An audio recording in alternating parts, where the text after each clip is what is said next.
Welcome to the deep dive. We're here to really get into the stories behind the headlines. Imagine this for a second. US $242 million. Gone. Poof. Vanished from a bank. But not through some high-tech hack, you know. It was an elaborate con exploiting something much older, human trust. Today, we're taking a deep dive into that exact story. The infamous Banco Noroeste fake airport fraud. It's a massive, multi-jurisdictional financial crime from the 90s, really quite something. Our mission here is to unpack the meticulous deception built by Emmanuel Nwude and his team. We want to understand the weaknesses they exploited and figure out the lessons, the lasting lessons it taught the world about fighting complex financial crime. To piece this together for you, we've sifted through court records, investigative reports, forensic summaries like from FraudNet and news reports from the time. Yeah, and it's more than just a wild true crime story, though it definitely is that.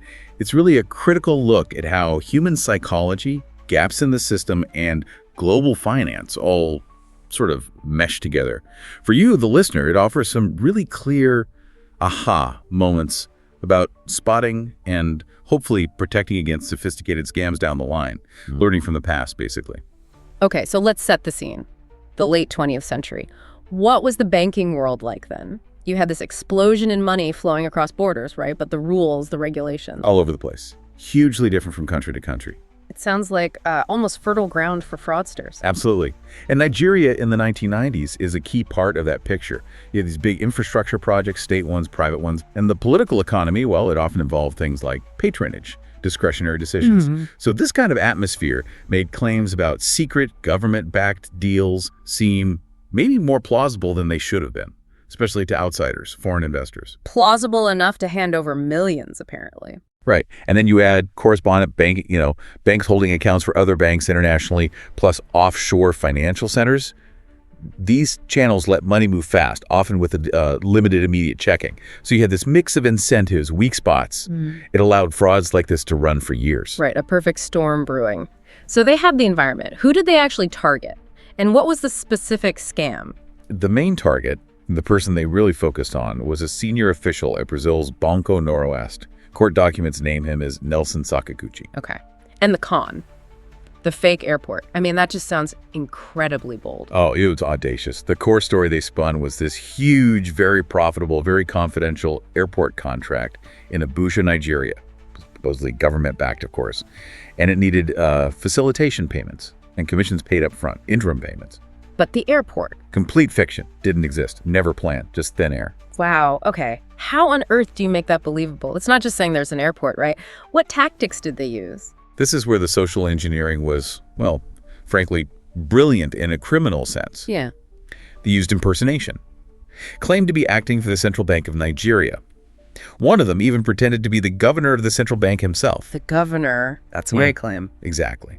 And that high status, it's crucial. It psychologically pressures the target, makes them less likely to do the normal checks. You just assume someone that high up. Right. You wouldn't question it as much. And they backed it up with stacks of forged documents. Yeah. Letters, memos, contracts, drafts, all looking very official, designed to pass a quick look over. So a wall of fake legitimacy. Pretty much. It looked real enough if you didn't dig too deep. And this worked. For how long? It worked for years. Between 1995 and 1998, the bank wired out about US $242 million. Wow. Sent in batches, tranches, not all at once. And the money didn't go straight to one account. It was routed through correspondent banks, complex offshore setups. Making it hard to follow the money trail. Exactly. Fragmenting the trail, slowing down any potential detection. It really does sound like they hit all the weak points. What were the main vulnerabilities you'd say they exploited? Yeah, it's fascinating why it worked so well for so long. It really comes down to a kind of triad of vulnerabilities. First, like we said, authority bias and social engineering. That impersonation gave them huge leverage. Lowered Sakaguchi's guard. Okay. Second, the documentary plausibility. The forgeries were good enough. They passed the informal checks. He likely did. Right, they looked the part. And third, the jurisdictional dispersion and the opacity of correspondent banking. Sending money through different countries, different banks, offshore. It just slowed everything down. Detection, reaction, everything. So it wasn't really a tech hack at all? Not primarily, no. This wasn't about breaking into computer system. It was about exploiting human trust and, frankly, gaps in procedures for handling these big, unusual, off-book deals. So if it wasn't hacking and internal controls didn't catch for years, Yeah. How did this massive fraud finally get discovered? It wasn't an internal audit, you mentioned. Correct.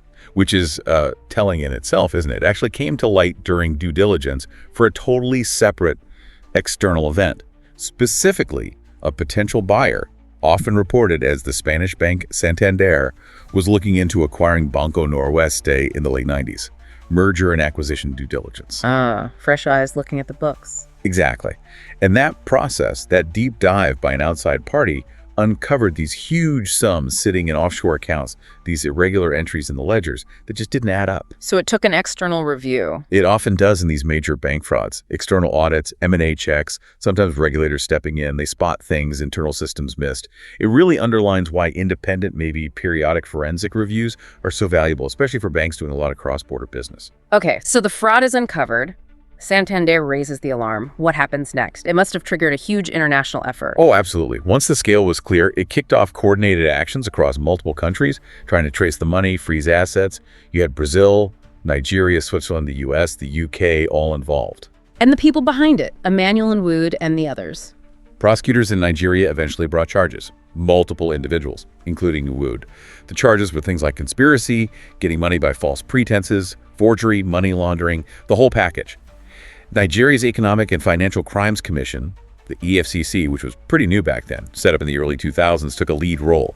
This case became one of their first major high-profile trials. Did they get convictions? What happened in Nwude? Yes, the Nigerian courts handed down prison sentences.